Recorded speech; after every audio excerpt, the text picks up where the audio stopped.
Welcome to the Business Spotlight series. My name is Steve Chiama, and I'm the franchise owner for Action Coach in Fairfax, Virginia. I'm your host today of the Business Spotlight podcast. Today, I have the pleasure to introduce Jeff Landsman, the co-founder of Specialty Food Sales and Consulting, as my guest. Today, we're going to talk about Jeff's business and his journey into business ownership, challenges, best practices, share a peek into what it's really like to build and operate a business. So if this is your first time on the channel, be sure to like and subscribe to get notifications when we drop a new show just like this. So Jeff, welcome to the show. Thank you for being here today. And if you would, please give us a little bit of background about who you are and a little bit about your business. Well, thank you for having me. My name is Jeff Landsman, and I always like to tell people I'm a food guy. I've been in the food business. I'm third generation in the food business. I always like to make a joke that I'm the only Jewish boy whose parents talked him out of being a doctor. My dad was one of the pioneers in the frozen food industry, and he expected me to follow in his footsteps, which I did, and I have, working in a vertically integrated food business in New York. We were in the frozen fruit and refrigerated fruit business. We processed fruits, we imported fruits, and we sold essentially to the food service, retail, and industrial markets. My current business I founded after a number of years, and I guess I'll just cut to the immediate business. Having been in many different levels of the food industry, I moved down to Maryland in 1981 and immediately started as a food distributor, working for a company that was pretty much unknown in those days. The product was called Haagen-Dazs. And by doing that, I got to know all of the supermarket chains in this market, in this area. And I built up that business. I was an employee at the time. It was my first real job, not for my family. And I became essentially self-employed a few years later, operating as a broker, and then transitioning from broker to consultant because I was getting tired of traveling around the country, which I had been doing at that point. I had a family, and I liked coming home to my family rather than being a road warrior.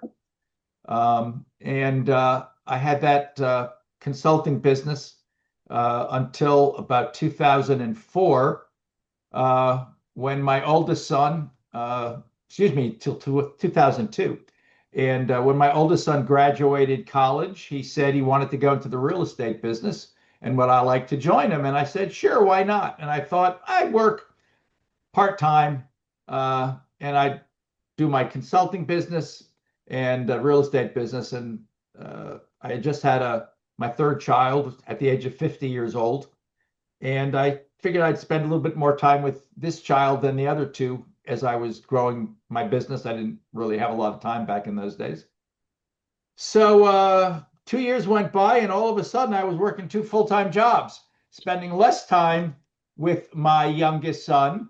And I said, okay, well, one of these two have to change. And I said, well, I'm going to go with the new. And I went full-time into the real estate business with my oldest son. Unfortunately, 2007 hit, financial crisis, Yeah. and nobody knew it was going to last that long. We thought it would last a year or so, but by 2010, I had written all the checks that I could and spent all the money that I had, and I had no more money for the real estate business. And the real estate business is 100% money business. So I went to my son and I said, I can't do this anymore. I'm going to go back to the only thing that I know, which is the food industry. And I started specialty food sales because in 2010, I saw the growth of the specialty food business. While I had always had my fingers in it, uh, and the specialty food business was always sort of percolating. It went to full boil pretty much in 2010, and said, I'm only going to do specialty food products, no commodity items, no typical grocery items. And so I went into that business. Nobody knew me at that point. I had been out of the food sales business for 20 years, but it was in my blood and it's my passion. And so one of my philosophies is you got to do what you love. If you do what you love, you never work a day in your life. It doesn't always mean that you're the most competent in that world, but if you're passionate about it, passion will generally help you succeed as long as you have what I think is a legitimate business plan. You might be in love with ice, but I don't think you'll ever be successful selling ice to Eskimos, uh, at least not one that can sustain. So it's been almost 16 years. About 10 years ago, I met a guy on a train platform going into DC, uh, who I sort of knew, but we became friendly. Uh, I guess on that train ride, going to what was then the fancy food show in Washington, D.C. And one thing led to the next, and I kept asking him to come and work with me, to become a partner with me. Eventually, I can't tell you exactly how many years later, but eventually he came to work with me, and he's now my business partner. Um, and we sell uh, exclusively specialty food products to the supermarket retail industry. We sell to all of the major retailers that are in the marketplace. We also sell to Dollar Tree, which is actually our largest customer. And we sell to retailers like TJ Maxx and Burlington Coat Factory because everybody buys food these days. And our basic approach to specialty foods is that specialty foods should be for everybody, that specialty foods should be more mainstream, Mm. and that when you segregate your products to apparently, for some people, to make them appear to be better or more gourmet, what you wind up doing is losing the eyeballs that go down the center aisle of supermarkets. And so that has always been our approach to mainstream uh, specialty food products. What, just thinking about that, what makes you stand out from other people doing similar stuff? Well, I guess a couple of things. Number one, and I didn't really bring up our consulting piece. What makes us different is that all of our background has been on both sides of the desk. My partner was a buyer for about 30 years for some major supermarket chains, including Walmart and Costco, and actually, um,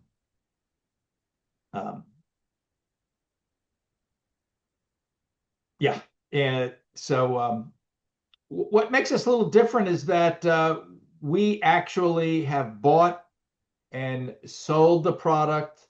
We have produced the product. We have created the product.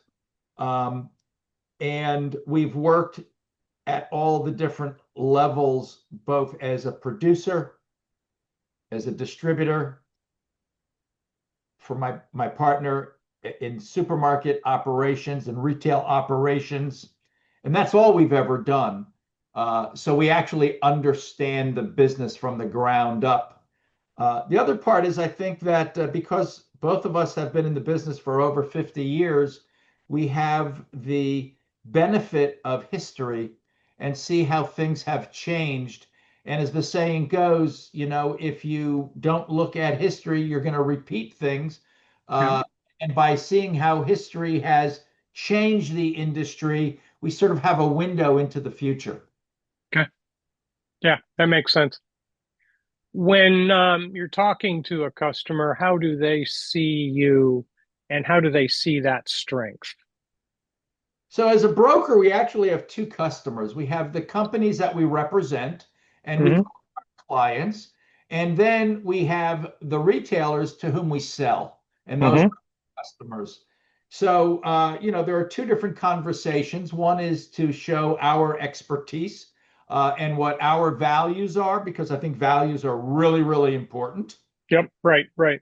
in any business, especially when you are going to a company and saying you want to represent them. And so I think, you want to be represented by people that you can relate to, that have common values and a common commercial approach to business. So when we're talking to our clients, we clearly explain to them what our background is. Mm. They invariably hear our approach and know that we really know what we're talking about Hmm. because of not just the length, but also the depth of our involvement in the in the industry. From a standpoint of retailers, um, retailers are looking at what our products are. The supermarket business, unfortunately, has really gone downhill. It's really been degraded. It's gone down to being essentially just a money business. Mm. But as the saying goes, you never want to fence with an expert. And so when we go to our customers, they know that we know the business. They know that we know the games that are being played. And so, they know we understand the rules of the road. And that gives them actually a lot of confidence that when we are coming and presenting a product to them, that it's going to be a product that, potentially has legs, a product that can fulfill all of the needs of that retailer because customers have needs. And if you can't fulfill the needs or make their job easier, because everybody, obviously, I mean, that's one of the first things we want to make your job easier when you buy from us. We don't want it to be, difficult to buy from us or to pull teeth, to get all the requirements that we have. So they know we're the experts in the industry, and more importantly, because we've been doing this for 16 years, our customers know us as the guys that bring unique products to them. It sounds like your customers aren't shopping as much for price as they are for the convenience of knowing you can make it happen much easier, neater, with less time involved and less having to work through problems. Yeah, well, one of the things we do with our clients is we vet them clearly. Mm. Um, Sometimes we say, you're not really ready for prime time yet, Mm. and that's sort of uh, how we go back to the consulting piece. Hmm. Very often, we say to them, listen, you really don't know what you're getting into. And I mean, I have a client right now that's in the importing Italian water, Hmm. really nice water that's very well known in Italy. But he doesn't have a clue uh, as to what is required in the supermarket retail food industry. Hmm. So, we have a seminar that we give, which I call Food Industry Boot Camp, and Ah, okay. it's exactly that. It's a boot camp, and I try to give them the benefit of my 50 years of experience in a full day. Hmm. And I find it extremely helpful because how do you know you want to get involved in something unless you really know about it? And unfortunately, the food industry has had, I always tell people celebrities used to be movie stars, but because of cable TV, chefs are the celebrities today. And everybody wants to be in the food industry. Everybody has a food product. And because of social media, everybody and anybody indeed can promote a product that they produce.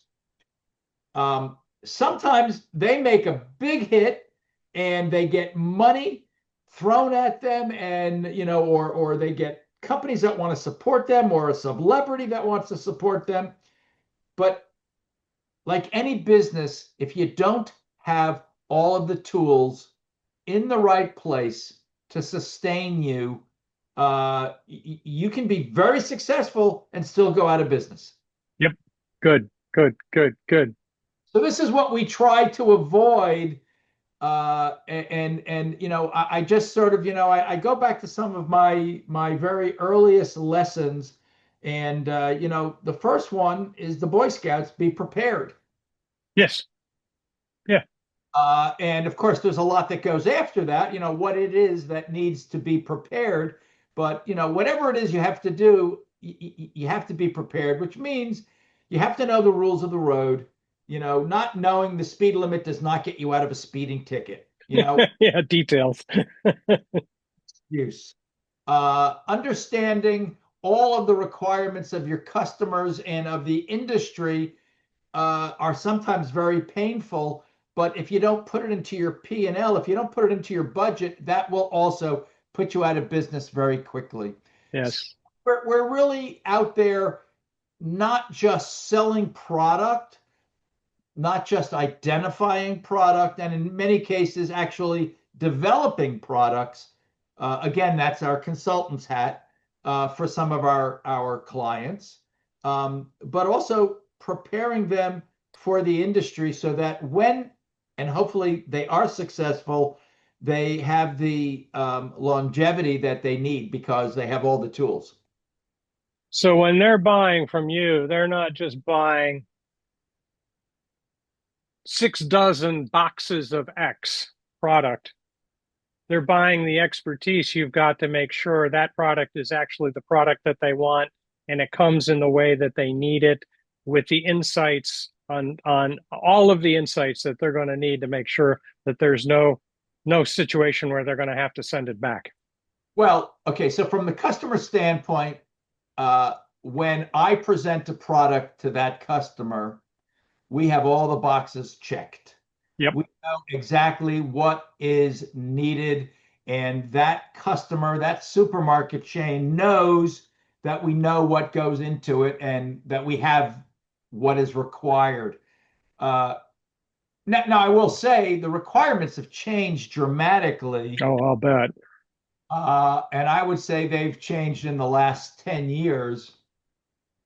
Some supermarket chains, which I won't mention their name, require what's called a slotting allowance. And slotting allowance is essentially in their warehouse or in their supply chain's warehouse, there are slots for product where all the product goes. So when they are buying X brand, which is my competition as an example of, let's just say, ice cream, they know exactly how much they are selling of that product. Now, typically, a supermarket chain is not going to get rid of the bestseller. They're going to get rid of the lousiest, the slowest moving product to replace that item. But a bird in the hand is worth two in the bush. Yeah.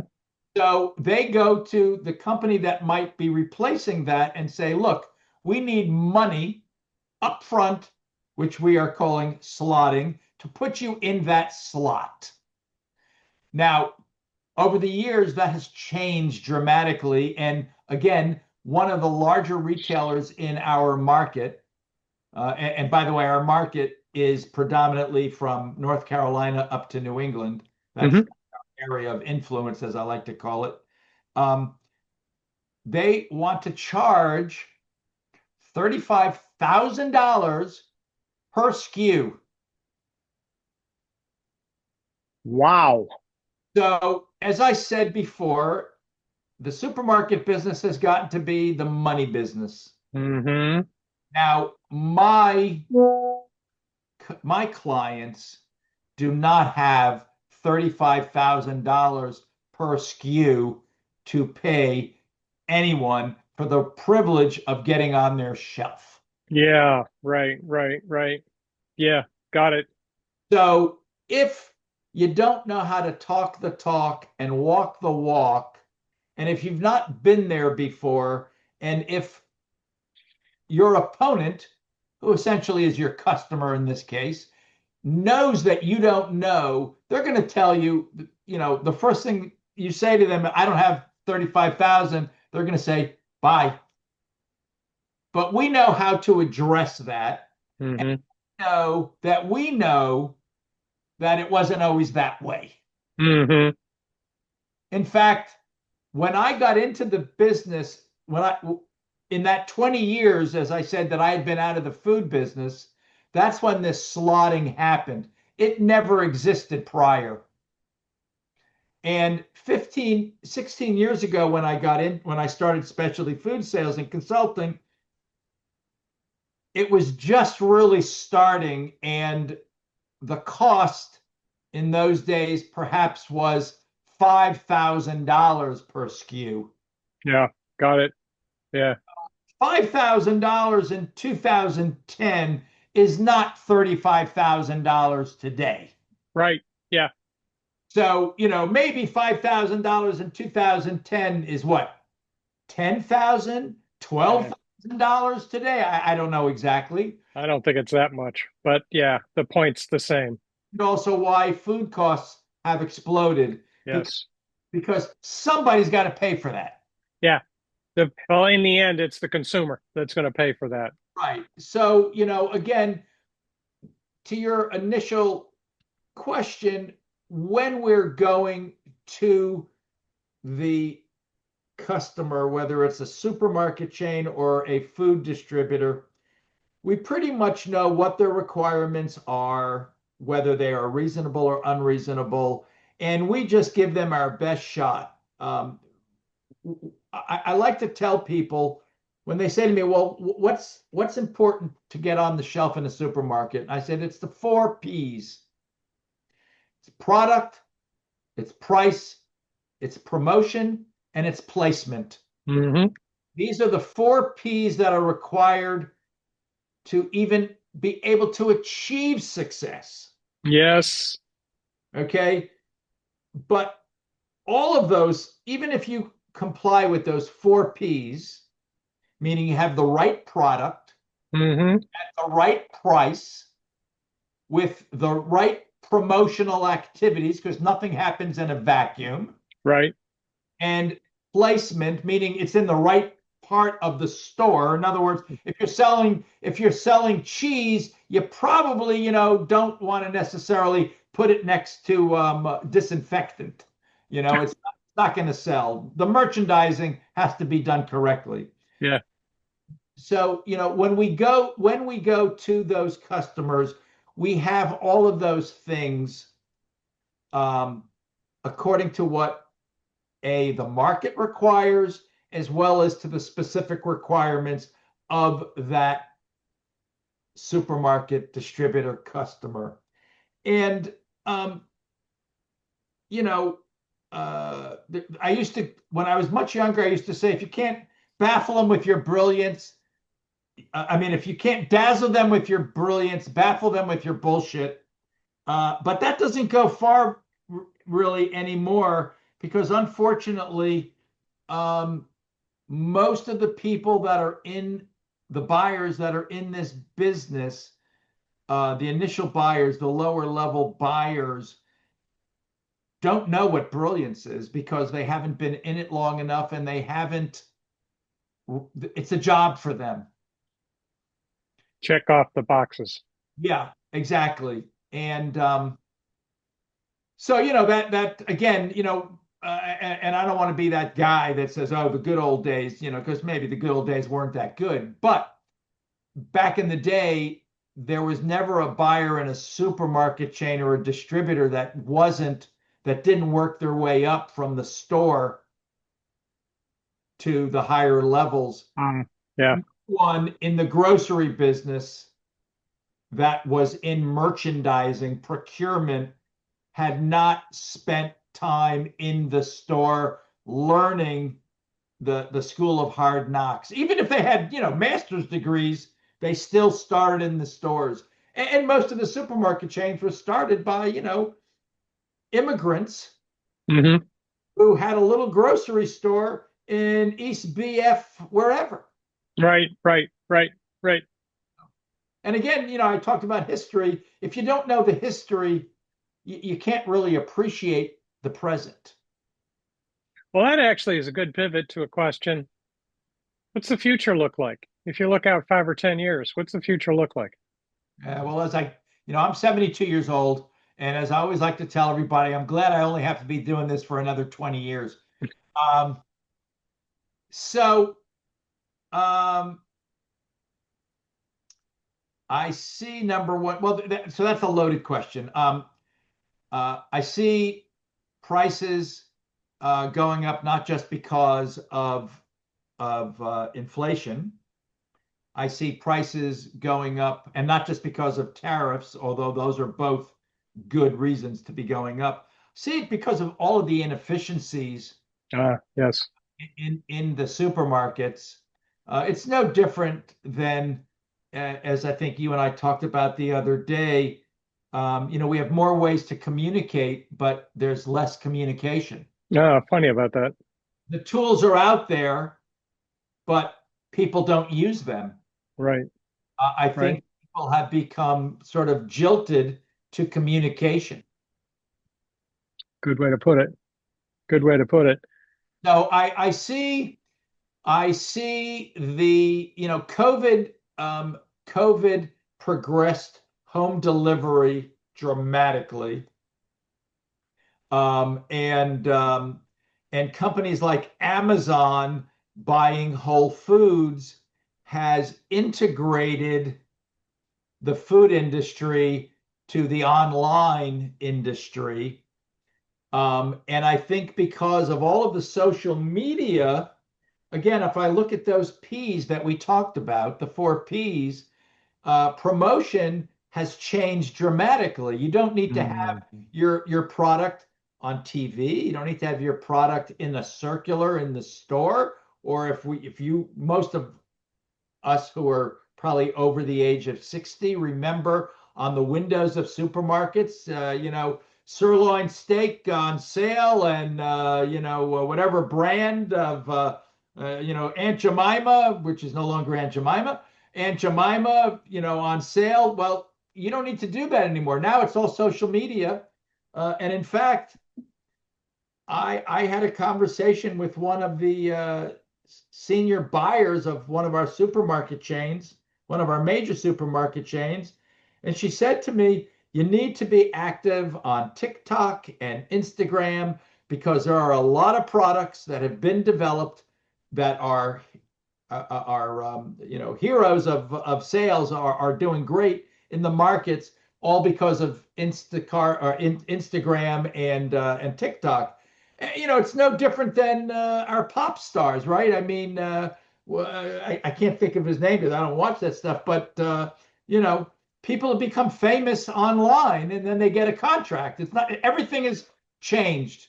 The world is not the same, and if you if you rely on the old rules, you're a dinosaur. You're done. What So, do you see as your most exciting opportunity in all of this? well, I'm a purist. I'm a cook. I'm not a chef. I'm a cook. I'm a good cook. I'm a product developer, and what I find to be most exciting is the market today accepts products a lot quicker than they used to. Hmm. The paradigm has shifted dramatically over the years for new products.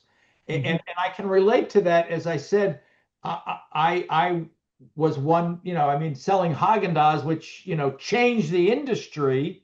Hmm. But I got to tell you, it wasn't so easy. Mm. wasn't easy convincing people that that was the product du jour. Mm-hmm. And so today it's a lot easier. Uh, Mm-hmm. uh, Part of it is, I think, because people are more, and again, I'm in the food business, uh, people are more aware of food. People are more food intelligent today, Mm-hmm. again, because of the same reason that the chefs are celebrities. Um, I always like to say when I wrote my first presentation for specialty foods and consulting, especially food sales and consulting in 2010, I brought up the word kombucha. I said kombucha and words, and well, kombucha has only become popular really in the last 3 years, but now it's exploded. There's not a store that doesn't sell kombucha. So I think what's exciting to me is always the opportunity, A, to introduce people to new products, Mm-hmm. and to educate people into the food industry, into food in Mm-hmm. general, because new products create new awareness. So And that's my new most, opportunities. yeah. I mean, to me, that's the most exciting thing. And if you can make a living doing that, that's just great. Yeah, it's awesome, isn't it? Cool. If for some reason you were going to start your business over again today, what would you do differently? I wouldn't do it. Again, I have the hindsight of 2020. Yeah. Um, the I would, well, number one, I would have stayed in my consulting business that I had, that I got out of in 2004, and I would have just pivoted. That's a COVID word. Uh, we didn't really think about pivoting. We thought more, rather pivot, we thought of paradigm, and Yeah. paradigm shift is rather difficult. Pivoting seems to be easy. Yeah. Uh, so I would have pivoted. Um, Knowing what I know today, the food broker, in the last 15 years, almost, I would say probably 90% of local and regional food brokers have disappeared. They have been acquired by the big guys, and there's only really a handful of uh, that control the industry. And in general, the food industry is, I mean, there's a lot of small players, but the food industry is still controlled by the large guys. Mm-hmm. And they're getting larger and larger all the time. And Mm-hmm. it's a shame because they control the shelves. And I can tell you horror stories, which are just reality. Um, I had an assistant years ago that had been what we call a category manager for one of the major supermarket chains, and she was the category manager for ice cream. So her job was managing the ice cream category in a major supermarket chain. And she said in the beginning of every year, Kraft, that had been very big back in those days in the ice cream business, they are no longer in the ice cream business, really, I don't believe. They had Seal Test, and they had Breyers, and a number of other brands that they controlled. And she said in the beginning of every year, they would give her a check for like $6 million, which was her marketing budget that she could spend as she wished.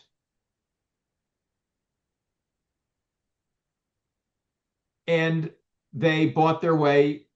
I mean, again, well, I will tell you, in 1990, I worked with um, Kraft, which was owned at that time by Philip Morris. And in 1980, and this was in their stock presentation, whatever you call that thing, in their portfolio. In those days, in 1989, 10 cents of every supermarket retail dollar was to a Philip Morris product. They owned 10% of the branded food retail market or the retail branded food market, however you want to talk about it. 10%. That's outrageous. I was going to say that's an amazing number. Right. Now, of course, some genius said, well, we don't like the name Kraft, so we're going to change it to Mondelez, which when they did that, I just laughed. And they made another company, of course. But, so I mean, when you get into it, some of the largest companies own double digit market percentage. So when you're a little company, and so they're, when you're a little company and they tell you, you got to give us for those 5 items that you want to put on the shelf, you have to pay us $180,000. You're like, man, if I could do $180,000 in sales, I'd be happy. Yeah, right. It's just it's answering both of your last two questions. I see the supermarket industry going more and more online. I think the generation, the 20-year-olds, they don't have one bit of compunction not to buy things online, get it delivered, which means merchandising is really becoming sort of an old legacy, an old skill, and now it becomes more of social media. And I would probably not go into this business. I would have stayed, like I said, in the consulting business because people always need help vis-a-vis what you do. But I would not go into it again. Be sort of like the guy that was selling horse and carriages. I still sell them, just not as many to as many people. Yeah, the car kind of messed up that business. It did. It did. Yeah. Well, as we wrap up here, let's ask a few rapid fire questions. Sure. What's been the key to success for you? The key to success for me has been number one, passion. Mm, I am very passionate about what I do.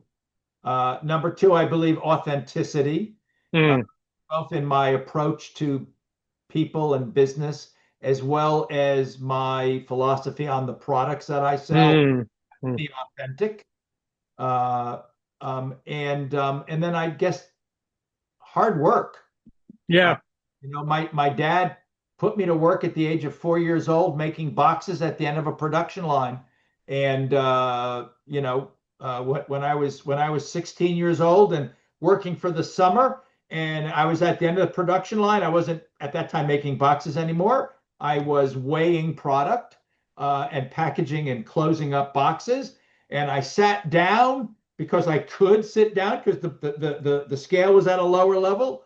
And my father's production manager, who had been with him for 20 years, came behind me and kicked me in the butt and said, "You never sit down. Number one, you represent your father. Number two, being the owner of this company, which you will eventually be, you have to be an example." And I realized, and I've always been, no matter where I've worked, and I worked on a farm in Israel for 2 years. I was always the best employee, always the best laborer, and so I think hard work was also something it's just part of my DNA. Good. No, nothing in life is easy. Got to earn it. Cool. If you and I were in a coffee shop and somebody walked in just starting up his business, what's one piece of advice you would share with them? Make a business plan. There's a good one. Yeah. Uh, when I started this business, the business plan was up here. Hmm.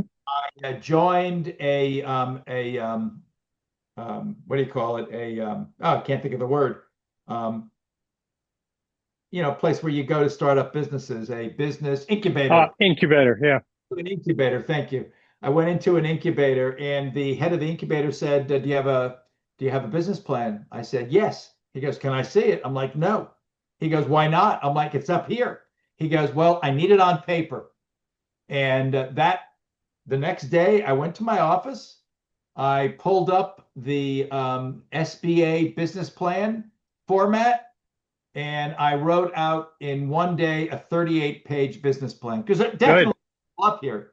And I presented it to them, and they asked me, they said, "Can you clarify this? Can you clarify that?" Yeah, no problem. And 2 days later, I had a fairly cohesive 38-page business plan. So Excellent. I would say that would be the first thing, because after being in business for, at that point, 34, 35 years, I had always done everything off the seat of my pants. And I realized that I dropped the ball by not having a business plan, having that checkoff list, which you literally, physically, it's just a really great thing to do. It's an awesome focus point, isn't it? Yeah. Good. Good. What's one book you're reading now or read recently that's had impact on how you do your business? So I hate to say it, I can't think of the name of the book. Uh, I didn't really pay attention to the name of the book, but it was a book about that was written by a guy who was in the food business, but he was also a sociologist. Hmm. So he had an MBA in marketing and a master's in sociology. Ooh. And the book, and it was given to me by the president of a very nice food company. Actually, the name of the company is Maya Kamal. They make Indian products, pretty well known in America. And the president and I were talking, and he said, "You got to read this book." And I bought it and I read it, and I was like, "Wow, this just opened up my mind." And it really, the first lesson was, and we're in what they call the CPG business. And he said the problem with most companies is they don't put enough emphasis on the C. They put more emphasis on the P, product. You got to put emphasis on your consumer. And, Yes. and not that I didn't know that, but it really opened up my eyes, and it sort of pulled back the drape, you know, Yes. and I saw the wizard, and that was Yes. quite helpful. Yeah, that's an amazing learning. You don't really succeed until you learn that piece. That's a good one. Well, and I've been a person, again, you asked me about you know, what has made me successful in this business, and the other thing which I didn't say, but it's part of this, is curiosity and an open Mm, mind, and the mm, desire and willingness and really the need to learn. Because I hmm. always tell people, if I didn't learn something today, it was a wasted day. People are like, "Well, what about if you sold product? And what about if you made money?" No, you know, uh, I, I did not go into this business with the goal of making money. Making money is the result of being passionate, of working hard, and loving what you do. And I find that execution, again, as a consultant, it's always, what are your deliverables? Hmm. Deliverables aren't for you to make money. Your deliverables are to help to succeed in what your task was with your client. So for me, it's always about really, executing on my ideas, learning all the time. And I always fight with people about what success is, and the definition of success. So, for me, it's not money. Money are the points that you put on the board because you won the tournament. Good. Good. Good. Good. Good. You've had a great journey in this business. What are you most proud of in the business? I'm sorry. What are you most proud of in your business? I think I'm proud of a couple of things. I'm proud that I'm third generation in this business. That I guess that I didn't become a doctor, although I would have been a hell of a doctor. I'm proud of that. The fact, that I am known as an expert in this industry. I have consulted for the World Bank. Hmm. I literally consulted for a country that was Hmm. to create an industry within their country, and I consulted with them for them. I have I actually worked as a consultant in 1992 with Starbucks when they had 120 stores, had not yet been public, and I was engaged to help them open the East Coast. Ah, very good. Very Yeah. good. So, I guess I'm proud of being an expert, as being known as an expert by some people. I probably could do a better job promoting that. Maybe this will help a little bit. I work as a consultant to the USDA in the state of Maryland. They have a program called CAIC, which is an agricultural program, and so yeah, I guess I just love the industry. I love everything about it, and guess I'm proud that I'm still doing it. If you could wave a magic wand and improve one area of your business, what would it be? Um, I mean, I guess always looking to increase sales. Um, um, I guess that would be, that's sort of this, I guess, more of an obvious. Hmm. Um,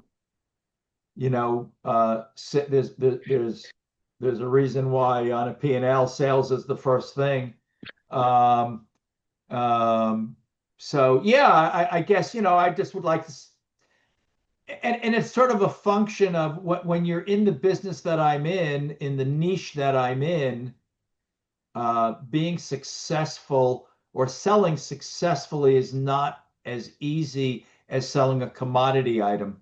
True. Uh, and I was the first broker for a product back when I first started the business. I went out and I was looking for products, and I found a product online called Popcorners, which you may be familiar with the product, with the brand. It's now owned by Frito-Lay. And I built up that business from zero to $3.5 million in about 3 years. And it continued to be one of my largest lines. And I had the second largest customer in the United States.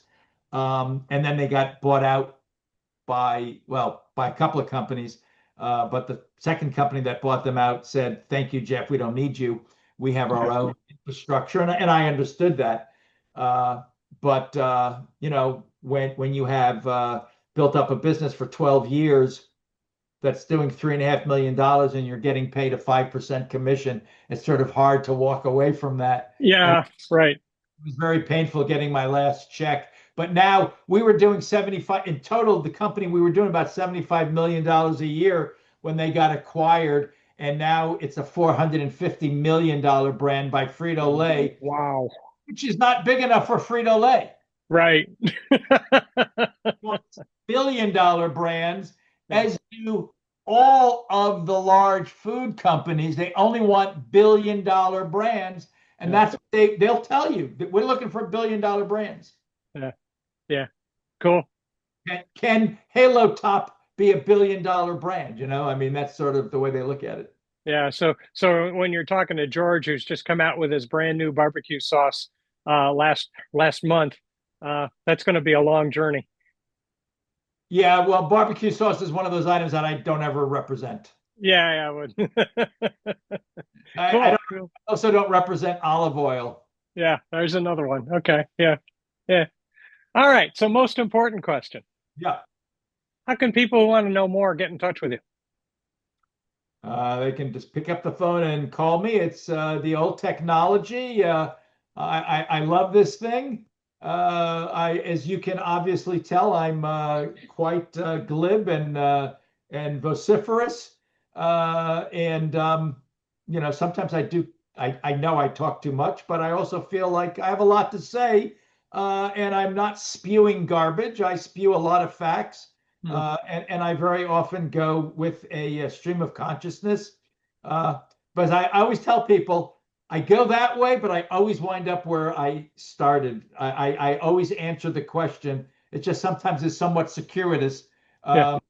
But yeah, that's how they can get in touch with me. Pick up the phone and call me.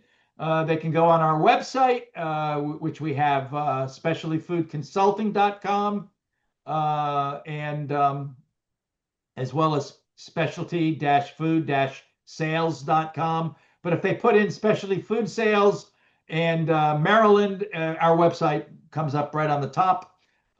Yeah, and I think we're usually on the first page anyway. But Jeff Landsman, and my phone number 410-984-8666. I love And talking and try to fantastic. and sometimes try to talk people out of doing what they think they want to do. Yeah, yeah, yeah. What's most inspiring to you today? Well, I have to admit, my children. Uh, Awesome. my children are my heart. Um, I have three incredibly successful kids. Um, as I always like to tell people, I talked all three of them of not being in the food business. My oldest son, as I had alluded to before, is very big in the real estate business, and in general, he's a businessman. Uh, but he loves food, and he wherever he travels in the world, he'll go to a supermarket and call dad on the phone and say, "Hey, Dad, do you know this product? You should bring it in. You should sell it. You should call him on the phone." Uh, you know, my daughter is a speech pathologist. My youngest son is finishing up his master's in international relations, and he's a security guy. Um, Wants to be in politics and wants to be the president of the United States, but he doesn't just say it like a lot of us did when we were kids. He literally wants to be the president of the United States. Um, and so, yeah, my three children, inspire me every day because one of the things I always tell people is I don't take responsibility or credit for my three children. I just believe that they are who they are. Sure that they have been inspired or been affected by their dad and their moms. Um, but I'm inspired by what they have inside that drives them, and that just gives me complete satisfaction. Fantastic. That's awesome. That's awesome. Yeah, that's the future. That's fantastic. Yeah, yeah, and I have to say the more important thing is that they're all good people, that they're good souls, that they are contributing dramatically to the benefit of our planet, of our cities, of our states. My oldest son just did a thing where he is giving up some very, uh, I guess, expensive real estate to help create the arts in the city of Baltimore. It was just in the Baltimore Magazine, actually. My daughter, of course, she works in with older people in gerontology and nursing homes, helping people heal, come back to themselves, learning how to speak after having strokes. And my youngest, he wants to serve his country in various capacities, and has already served his country. and wants to continue that. So to me, Good for him. that to me is just, again, I don't take the credit. I just say that apparently they didn't see anything to dissuade them from their outlook on life, Well, they're chasing their dream, and that's what's the most important piece. that they're not cynical. Yeah, well, that's also true. Yeah, I'll go with that too. You Yeah, know, that'll destroy dreams. it Cynicism will. destroys dreams. So yeah, that's why that's really, and I know we're going to end right here, but my kids are inspire me every day. Fantastic. Jeff, this has been an awesome conversation. I've really enjoyed. You've got some really great nuggets of thought in there that people need to consider. That's been fantastic. So thank you so much for sharing. For all of you watching, I encourage you to save the show and come back. Jeff has really given us some very good clues as to what to think about as you're building your business out. Some really good insights. So don't forget to like and subscribe to our channel so that you can get notifications every time we drop a new conversation just like this one. So thank you to everyone who joined us today. And a special thank you to you, Jeff, for being with us. I really appreciate it. Thank you.